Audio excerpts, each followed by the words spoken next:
What's going on, people? Saber here from Metsu LDN. Obviously you can see from the first shot that this is going to be a response to the Metal Gear Solid 5 trailer that got released yesterday. So I just wanted to touch on a few points and just talk about it really quickly and just see what you guys think. So I'm just going to get straight to the point and go through a few things. So first of all, I just want to address the David Hayter voice acting thing. I'm 99.9% sure it's a hoax. There's no way. First of all, there's no way Konami or Hideo Kojima would not ask him to do it. Snake's voice is iconic. It's been like that since he was first introduced in Metal Gear Solid on the PlayStation. It's not like Lara Croft having a British accent or Ryu sounding like an angry Yakuza member. Like, David Hayter has been Solid Snake from day one. His voice is iconic on that game, so there's no way they would not ask him to do it. But so the only way that he wouldn't do it is if he didn't want to do it himself. But on his Twitter, as you can see here, he was just saying that he had a good run and that they didn't ask him to do it, which are all pretty passive comments.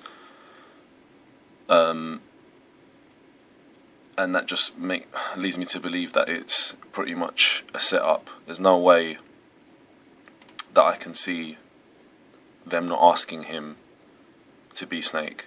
So I'm almost 100% it's a hoax, and we all know what Hideo Kojima's like. So in terms of the actual trailer, I've got a few shots here of. So I'll start with this one. This is the first one I got up. I don't know if you can see it properly, but it's the guy on the horse. Not much has been said about this guy.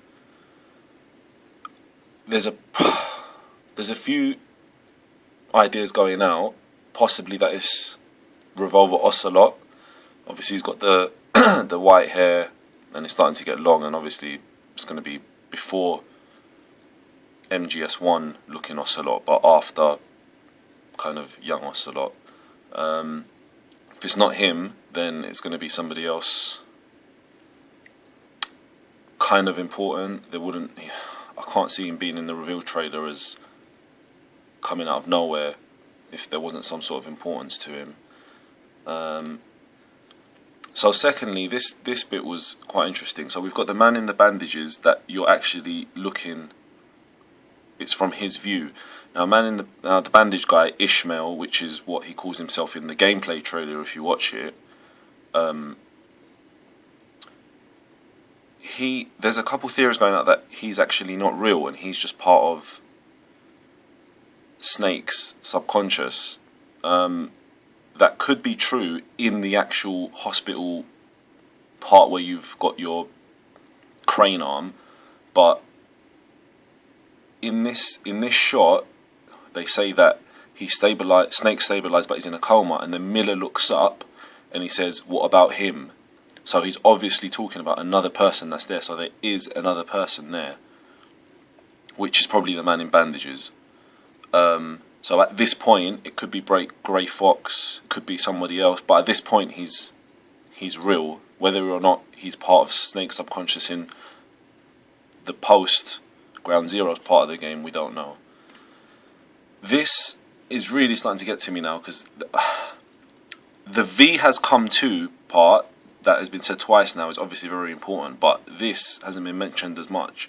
From Fox to Phantoms Were Born. There's like infinite possibilities in the Metal Gear saga that this could. I mean, from Fox, Fox could be Big Boss. Two Phantoms Were Born, that could be Solid and Liquid. I don't know if that's got anything, if they're going to be introduced in the Phantom Pain at all in these games. Two Phantoms Were Born again after Fox when he's in the coma. If the man in bandages Ishmael is imaginary, that could be one of the Phantoms, or there's a lot. But I think this is going to be quite important in the future, as will the V has come to, whatever the hell that means. But I'm secretly hoping it does have something to do with Solid and Liquid, but I'm not too sure at this point. Obviously you've got like all this stuff which is brought up by the Psycho Mantis looking girl, if that makes any sense.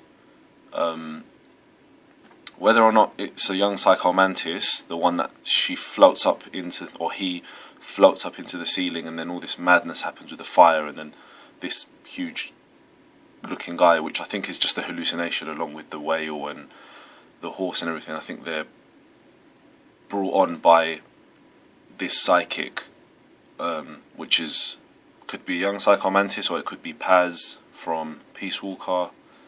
That hasn't been confirmed yet, but I'm sure all this madness obviously isn't real. It's just hallucinations.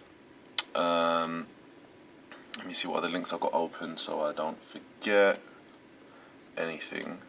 That's the V Has Come To and the Diamond Dogs. There's a couple cool images on here.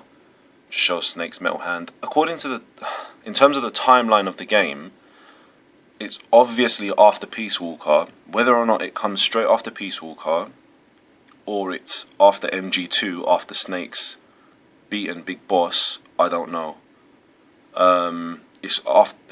It could be both. It could be either there's one that it is, and one. I mean, Ground Zeroes is probably after Peace Walker.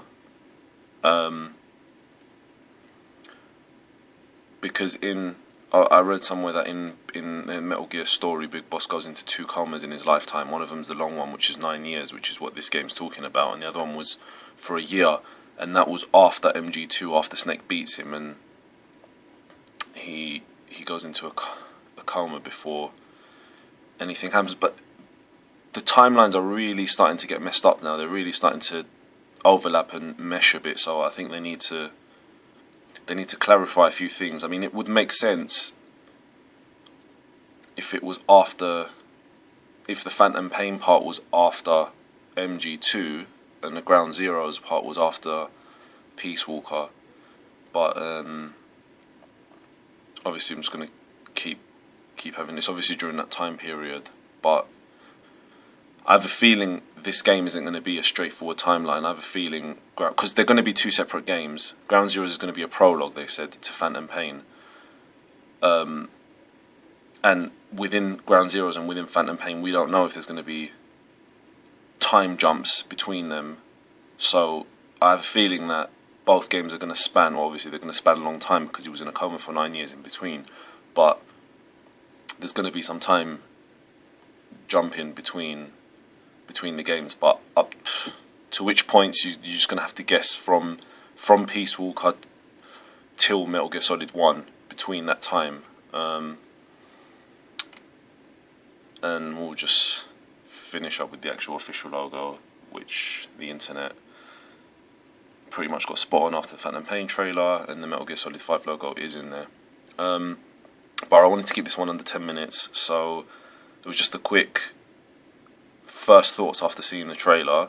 Obviously I'm going to develop more theories and more thoughts as I go on, but I just wanted to get a quick one in on the spot. If you guys have any thoughts or any things that you want to bring up, just leave them in the comments. I'll look into them, we'll speak about them, and we'll see, what we can find out. But until then, don't be surprised if a couple more things creep up in the next couple days. If not, then in the next couple months. But all I'm saying is Hideo Kojima is the guy is crazy. He's a genius. The way he's hyped up this game, and the way he carries the hype and the build up to a release of a Metal Gear up to the point that it comes out, that's a lot of effort to put into a game. And even though we ain't got all the answers right now, personally I appreciate all this stuff that we have to look at and talk about before something's released. So hopefully it carries on, but also hopefully a couple more answers are coming our way. But for now, peace out.